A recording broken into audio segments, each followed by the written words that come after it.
Hello hello. नमस्कार दोस्तों, मैं संजय डाबरा आप सभी विद्यार्थियों का हार्दिक स्वागत करता हूं डाबरा क्लासेज के इस ऑनलाइन प्लेटफॉर्म पर। प्यारे विद्यार्थियों, सबसे पहले आप सभी भाइयों को बहुत बहुत शुभकामनाएं। दोस्तों, जैसा कि आप सभी भाइयों को पता है, कल कल मतलब 25 तारीख से हमारा लोको पायलट का एग्जाम स्टार्ट हो रहा है।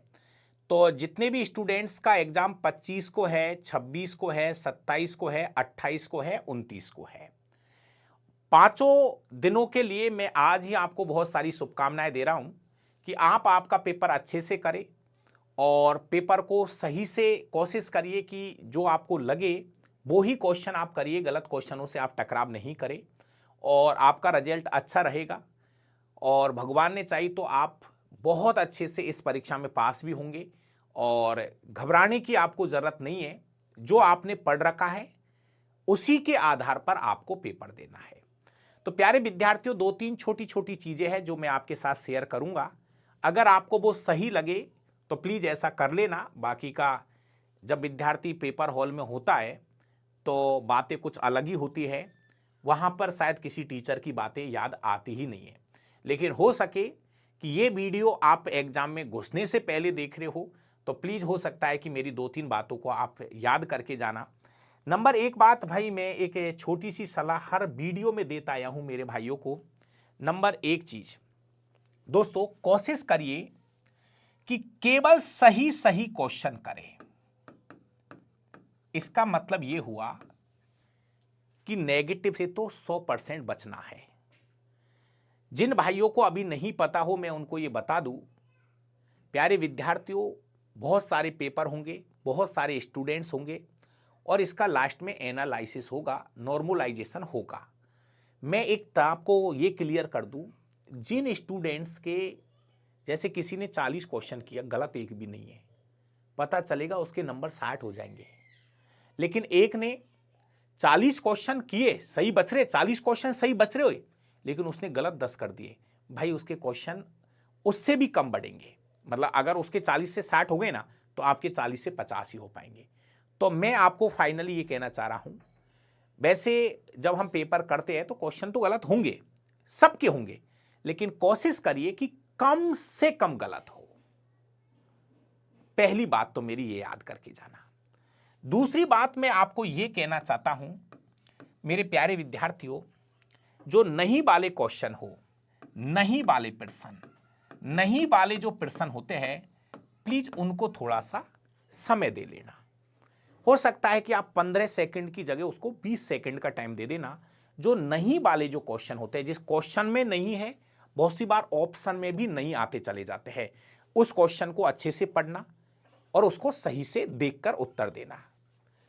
मेरी तीसरी बात आपके लिए यह है, चारों ऑप्शन पढ़ना। चार क्वेश्चन कितना भी सीधा हो, आपको ऑप्शन ए, बी, सी और डी चारों पढ़ने हैं। बहुत सी बार क्या होता है, जैसे आज हमने एक क्वेश्चन कराया था दोस्तों, हमारे पेपर में करवाया था। ये एक क्वेश्चन मैंने मेरे भाइयों से करवाया था कि यार निर्वात में प्रकाश की चाल कितनी होती है, सबको पता है।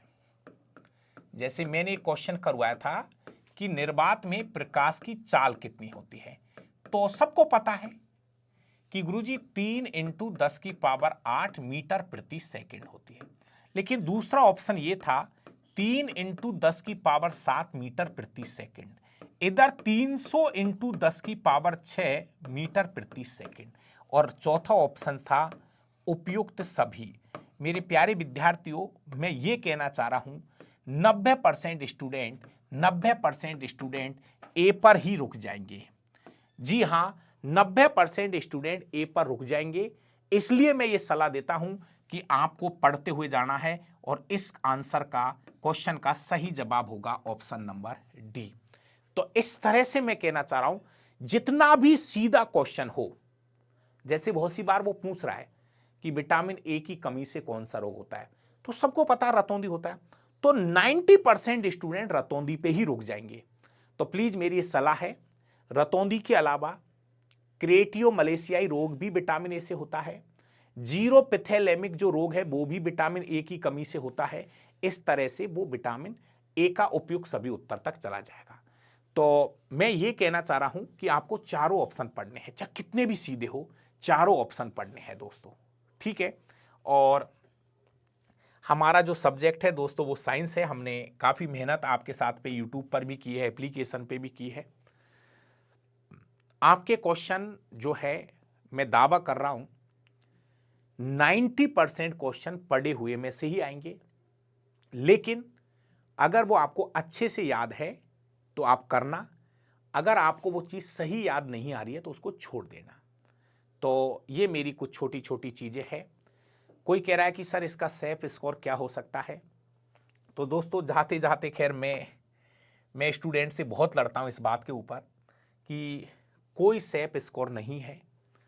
दोस्तों आप भी समझते हो इस चीज़ को, तो टीचर, यूट्यूब चैनल, ये इतनी कट ऑफ जाएगी, इतनी, इससे ज़्यादा मत करना। दोस्तों ये सब फालतू वाली चीज़ें हैं। अगर पेपर सीधा है तो ज़्यादा कर देना, थोड़ा टाइट है तो कम कर लेना, खत्म हुई कहानी। ये रही कट ऑफ आपकी। फिर भी अगर बहुत सारे स्टूडेंट्स हैं तो वो नहीं गुरुजी बताओ, तो मेरी ये सलाह है कि ST SC 40 के आसपास रुक जाना, जहां तक मेरा अनुमान है। और OBC और जनरल जो है वो 50 के आसपास रुक जाना। बस मैं तो इतना ही कहूँगा, और बाकी सबकी मर्जी अपनी अपनी। पेपर सीधा आए ज़्यादा भी कर लेना, थोड़ा टाइट आए तो इससे नीचे भी रह जाना, चल जाएगा। मैं तो ये भी कह रहा हूँ, है ना। और आप सभी को बहुत बहुत शुभकामनाएं, है ना दोस्तों। गलती मत करना यार भाई, प्लीज़।